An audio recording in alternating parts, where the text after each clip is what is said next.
So the next, I would like to introduce Dr. Lê Phước Huang from the University of Medicine Pharmacy Hospital. We will present the topic, researching the correlation between central blood pressure with left ventricular mass index in the hypertension. So please give your presentation.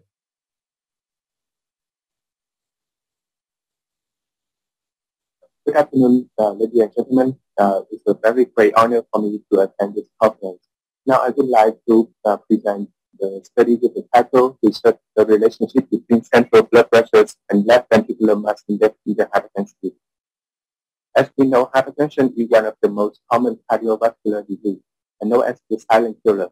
Hypertension is increasing worldwide. According to the results of main measurement in 2019, the global rate of hypertension was 34%, of which only 58% of patients were aware, and 54% of patients were being treated. Among the patients taking antihypertensive medication, only 57% of patients control the blood pressures. On the other hand, up to 32% of patients had never had a blood pressure check before. In Vietnam, the main measurement in 2019 were also organized by the Vietnamese Society of Hypertension and conducted on more than 23,000 people 18 years old or older in 10 provinces or cities. And the results showed that the rate of hypertension in Vietnam were 33%, of which only 52% of patients were aware. But in this group, there were still 20% of patients without treatment. And among the patients being treated, only 58% of patients control the blood pressure. Hypertension is one of the risk factors leading to the plaque formation and progressions to the other cardiovascular complications. Currently, many cardiovascular associations in the world still recommended the treatment goal of hypertension based on the peripheral blood pressure value. However, the pressures that hurt and brain actually face the central blood pressure. Nowadays, there are very few studies on the relationship between central blood pressures and cardiovascular events in Vietnam. So we would like to conduct a study with the title Research the Relationship Between Central Blood Pressures and Left Ventricular Mass Index in the Hypertension with the targets. Firstly, evaluating central blood pressures and left ventricular mass index in the hypertension. And secondly, assessing the correlation between central blood pressures and left ventricular mass index in the hypertension. The subject were patients 40 years old or older, met the inclusion criteria. Hypertensive were blood pressures at admissions more than or equal to 140 over 90 mmHg, and normotensives were blood pressures at admissions less than 140 over 90 mmHg, and no history of disease or treatment for hypertension. And the exclusion criteria were also shown on the slide. The research design were a descriptive cross-sectional study compared a control group, and the sample size were convenient sampling. Research variables include age, peripheral blood pressure, central blood pressures, pulse pressures, and left ventricular mass index based on the echocardiography. Left ventricular mass index were assessed by echocardiography and calculated according to the given formula. Regulations for patients before and during central blood pressure measurements were similar to the peripheral blood pressure measurement. This picture shows the results of HUYom T device, and the central blood pressures we defined as more than or equal to 150 over 90 mmHg. Through the research with 210 patients, including 105 hypertensive and 105 normotensive, and met the inclusion criteria, we achieved the following results. The table 3.1 shows the mean values of age, peripheral, and central blood pressures of two groups, normotensive and hypertensive. Based on the table, we can see that the peripheral systolic blood pressures were higher than the central systolic blood pressures, whereas the peripheral diastolic blood pressures were lower than the central diastolic blood pressures, which in turn results in the peripheral pulse pressures were higher than the central pulse pressures. This result was similar to the result of Chemo and Collier in 2008, and were also similar to the results of Lê and Thông in 2013. This graph shows the mean value of left ventricular mass index in the hypertensive were higher than the normotensive, with the statistical significance. And this result was similar to the result of Chia and Collier in 2019. There were a strong positive correlation between the peripheral systolic blood pressures and central systolic blood pressures with left ventricular mass index. And this result was similar to the result of Enniger and Collier in 2018. This does show that the central blood pressures had a good identifying ability in the prediction of high left ventricular mass index, with the AUC was equal to 0.66 with a statistical significance.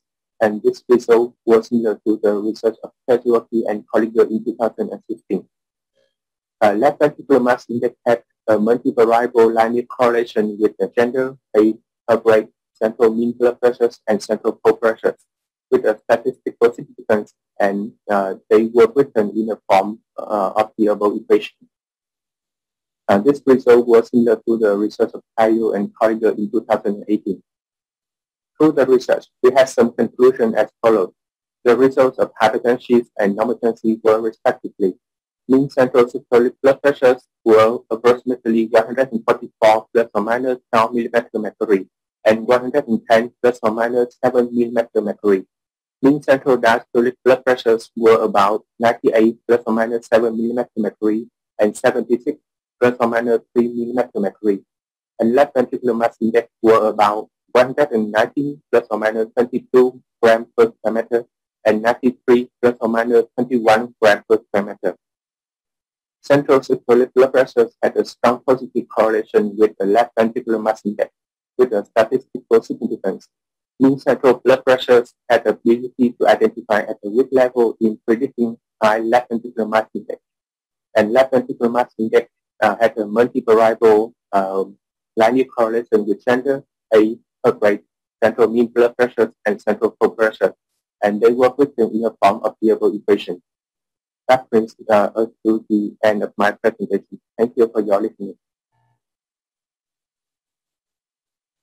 Thank you, Dr.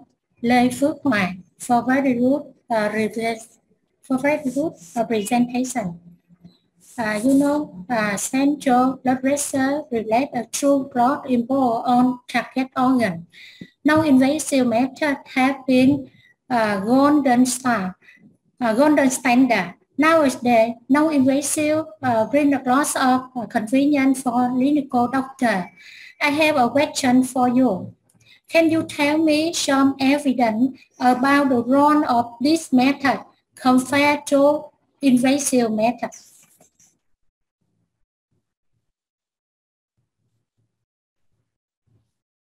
Yes, thank you for your question.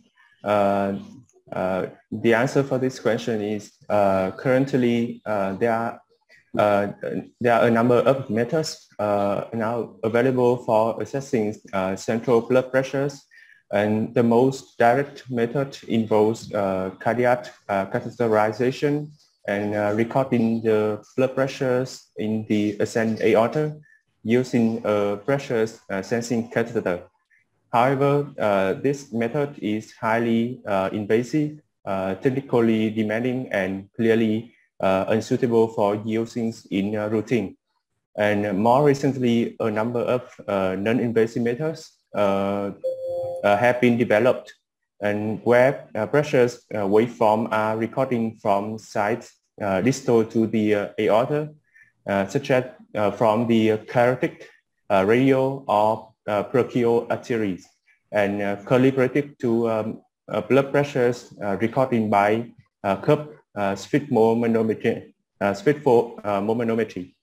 And many devices have been also developed for non-invasive methods measurement of central blood pressures, of which the HGDO K522 device is proven for its reliability in measuring the central blood pressures. And there have been many studies in the world comparing the accuracies of central blood pressures measurement between invasive and non-invasive methods.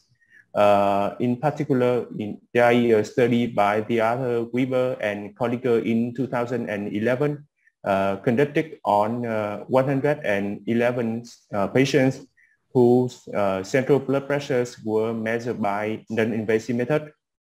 and 30 patients measured by invasive method.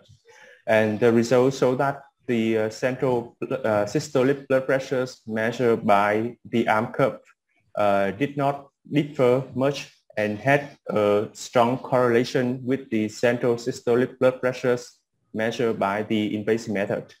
And the coefficients equal to 0.86 with statistical significance. So I think the measurement of central blood pressures by non-invasive method should be widely applied in clinical practice for contributing to the early diagnosis and detection of cardiovascular complications, thereby improving the quality of follow-up, monitoring, and treatment in the hypertensive patients. That's my answer. Thank you very much.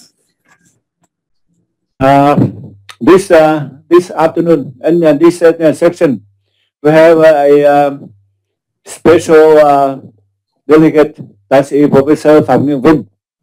He's always interested about the development of the young doctors. I would like to have your opinion and some comment concerning about this presentation. Please. Thank you, Professor Minh. I'm very pleased to be with you today, with the young team for this study. I think it is very useful to have a study about left ventricular mass index and central blood pressure. I think that it is easy to apply in the clinical practice. Thank you. I'm sorry, I only have the total presentation of Dr. Hoa. Thank you.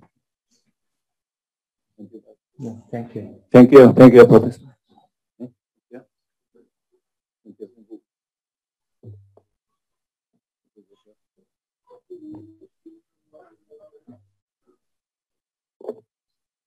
As the next presentation, Dr. Ngô Hoàng Tuấn will talk about the topic